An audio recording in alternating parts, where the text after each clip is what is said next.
Sir నమస్తే అండి, ఏ ఊరండి? కొడంగల్ నియోజకవర్గం. నేను దౌలతాబాద్ మండల్ జడ్పీటీసీ మాజీ మొన్ననే అయిపోయింది అన్న కోట్ల మైపాల్ ముదిరాజు. ఓకే, ఎలా ఉంది కాంగ్రెస్ పరిపాలన? సంవత్సరం చూసావు కదా, ఎలా అనిపిస్తుంది అసలు? చాలా అంటే ఎట్లా అంటే తరిమి కొట్టే రోజులు దగ్గర వచ్చినాయి. ఎందుకంటే లోకల్ ఎలక్షన్ వస్తున్నాయి కాబట్టి దాన్ని ఏదో రంగు వేయాలి. కేసీఆర్ సార్ ఏమో 6 మంత్కి ఒకసారి అంటే 6 నెలలకు ఒకసారి రైతు బంధు రైతులకు మంచి చేస్తుంటే ఈయన 1 ఇయర్ అయిపోయినా ఇంకా రైతు బంధు లేదు. దాన్ని 7,000 రైతు బంధు చేస్తా అని మళ్ళీ 12,000కు తగ్గించాము. రైతులకు అందరు గమనిస్తారు. మా కొడంగల్ నియోజకవర్గంలో అభివృద్ధి అంటుండే ఏ అభివృద్ధి జరుగుతుంది? సీఎం గారి సొంత నియోజకవర్గం కదా, మరి ఎలా అనిపిస్తుంది అసలు? మేము చాలా ఎప్పుడెప్పుడు ఎలక్షన్లు వస్తాయి, ఎప్పుడు తరిమి కొడదామని మేము ఎదురు చూస్తున్నాం. మరి ఓటేసి ఎందుకు గెలిపించారు మీరు? అక్కడ జనాలు సీఎం అవుతాడు అన్నాడు. సీఎం అయిన వెనుక వాళ్ళకు అన్ని గుండు సున్నాలు పెడుతున్నాడు. వాళ్ళ కార్యకర్తలే సక్కాలి. సీఎం ఏదైతే గెలిచిండో కొడంగల్ నియోజకవర్గంలో మొన్ననే చూచారు లక్కచెర్ల విషయాలు. అక్కడ ఫార్మా అని అల్లుని గురించి ఫార్మా తీసుకొచ్చి అక్కడ భయభ్రాంతులు చేసి వాళ్ళ అన్న తిరుపతి రెడ్డి ఉంటాడు.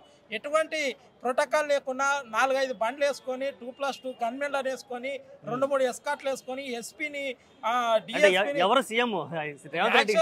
మాకే అర్థం ఓట్లు వేసిన వాళ్ళు ఏమో రేవంత్ రెడ్డికి. వాళ్ళ అన్న ఏదంటే సీఎం తమ్ముడు సీఎం అయింది అని ఆయన వెంట 4-5 బండ్లు పెట్టుకొని అక్కడ ఉన్న కార్యకర్తలని బీఆర్ఎస్ కార్యకర్తలని బెదిరించుకుంటూ సోషల్ మీడియాలో మాట్లాడినా ఏదైనా టిట్టు చేసినా వాళ్ళ మీద అక్రమంగా కేసులు పెట్టి పోలీసులతో బెదిరించి దౌర్జన్యం చేస్తున్నటువంటి తిరుపతి రెడ్డి. నేను అదే అడిగిన మొన్న కళ్యాణ లక్ష్మి చెక్కులు ఇచ్చిన మా దౌలతాబాద్ మండలంలో మండల ఆఫీసులో.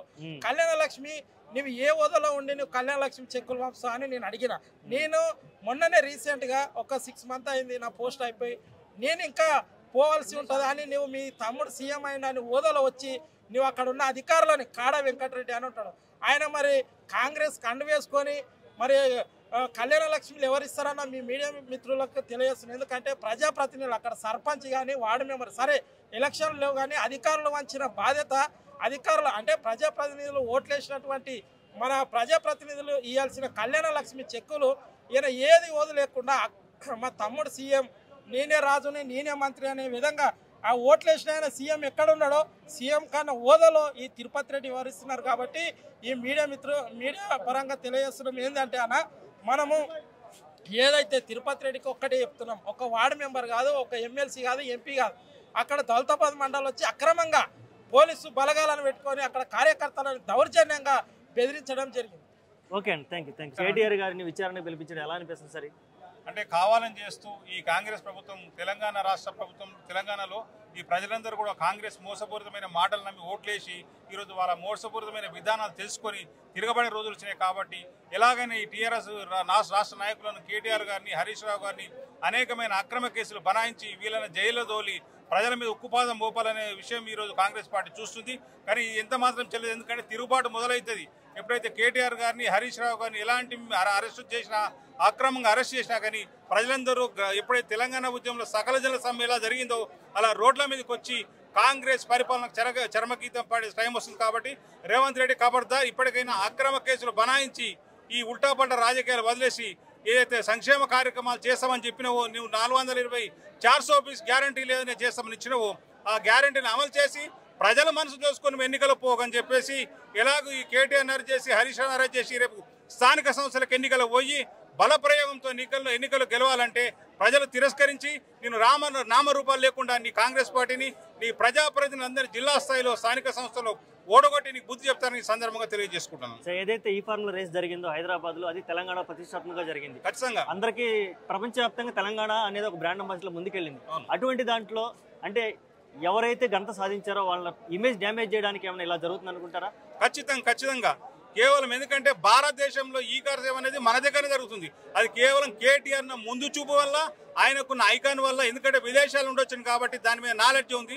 ఇటువంటి గల్లీలో జరిగే ఈ రాజకీయ నాయకులు దీనికి ఐడియా లేదు.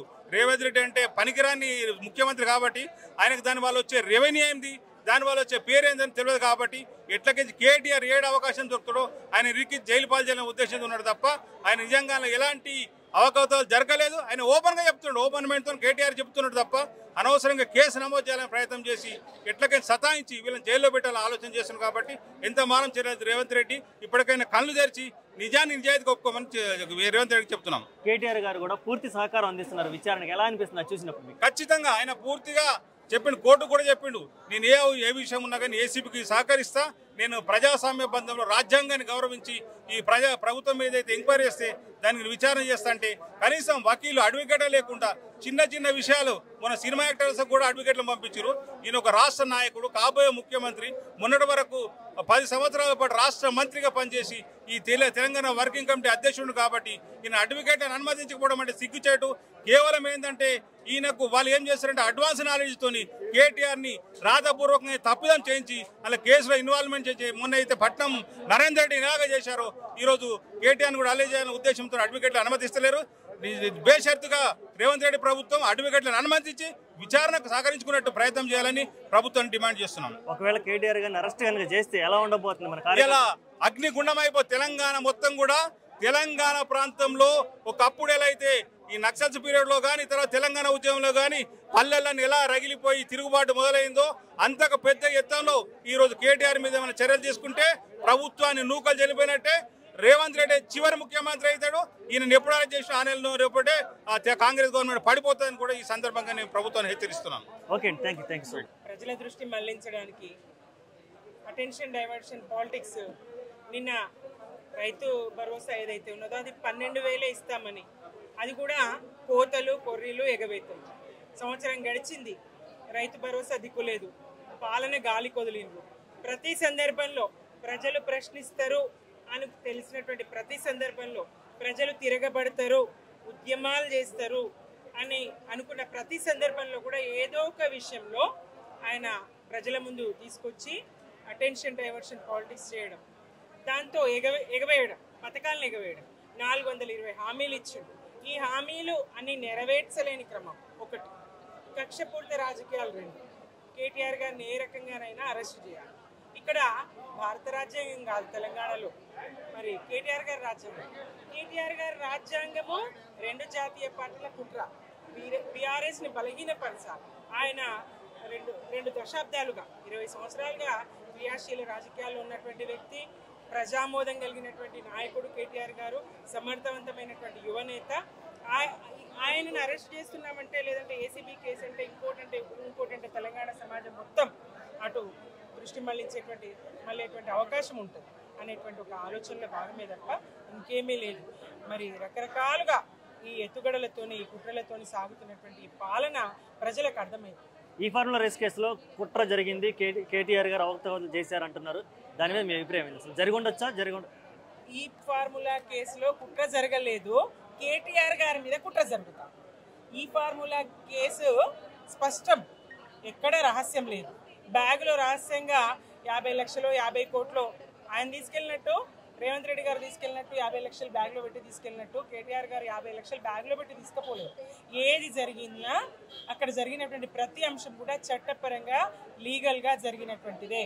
ఆ డబ్బు ఇక్కడి నుంచి అక్కడికి పోవడం కానీ ఏదైనా అక్కడ ఓపెన్ సీక్రెట్ ఏమీ లేదు, రహస్యం ఏమీ లేదు, కుట్ర ఏమీ లేదు, కుట్ర జరగనే లేదు. జరిగిందల్లా రేవంత్ రెడ్డి గారు కేటీఆర్ గారి మీద కుట్ర చేస్తున్నదల్లా రేవంత్ రెడ్డి గారు కేటీఆర్ గారి మీద కుట్ర, వేరే అయితే కేటీఆర్ గారి ప్రాథమిక హక్కులు కూడా భంగం కలిగిన పరిస్థితి అయితే మనం చూస్తా ఉన్నాం రాష్ట్రంలో. దీని మీద మీ స్పందన? స్పష్టం. పౌరుడికి ఉన్నటువంటి ప్రాథమిక హక్కు న్యాయవాదిని తన వెంట తీసుకెళ్ళారు. మరి ఆయన ఒక ప్రజాప్రతినిధి, చట్టాలు తయారు చేసే ప్రజాప్రతినిధి, ఆ 20 సంవత్సరాలుగా క్రియాశీల రాజకీయాల్లో ఉన్నారు, మాజీ మంత్రి. మరి అట్లాంటి వ్యక్తికి న్యాయవాదిని వెంట తీసుకెళ్లే హక్కు లేదనడం ఎంతవరకు సంబంధించి ఈ కేసులో ఉన్న డొల్లతనం స్పష్టమవుతా ఉన్నది.